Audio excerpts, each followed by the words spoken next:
Good morning. Today we are doing a very different kind of art project, which will take place on this paper. So there are some important directions written in this paper, and there's a good chance that if you were to read it and think about it, you could figure out what it's asking. But just to be sure, I'm going to help explain it. Today we're designing our own dream art project. So you're imagining out of all the projects in the world, anything that you could do with art supplies and how you would do it.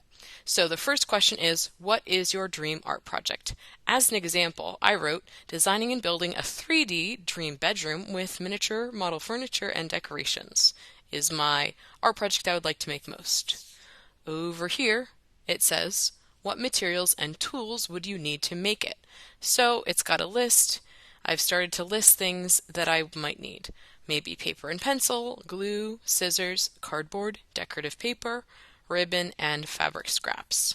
And if you need more, you could put more than one on each line or add more bullet points down here. The next section is a large box, and you're drawing what you imagine your finished artwork would look like. So it says, draw what it would look like when finished in the box. This is the box, so I've drawn the project that I want to make. We could potentially even use colored pencils to color if there's time, but we always want to start with pencil because if you make a mistake, you can erase it. And then after you've imagined what it looks like when finished, it'll be easier to imagine the steps for how you would make it. So it says, how would you make it? What steps would you take? So you can make your own list of steps. So I have number 1, make a frame out of cardboard. Number 2, decorative paper, like wallpaper for the walls. And number 3, make tiny furniture out of cardboard or paper.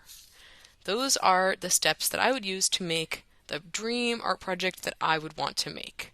You can think of whatever project you would want to make, and this is a great way to bring in your own hobbies and ideas as well.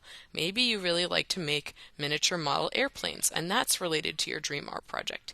Maybe you really like sculpture in 3D things. Maybe that's related to your art project. Maybe you really wish we did more of a certain kind of painting.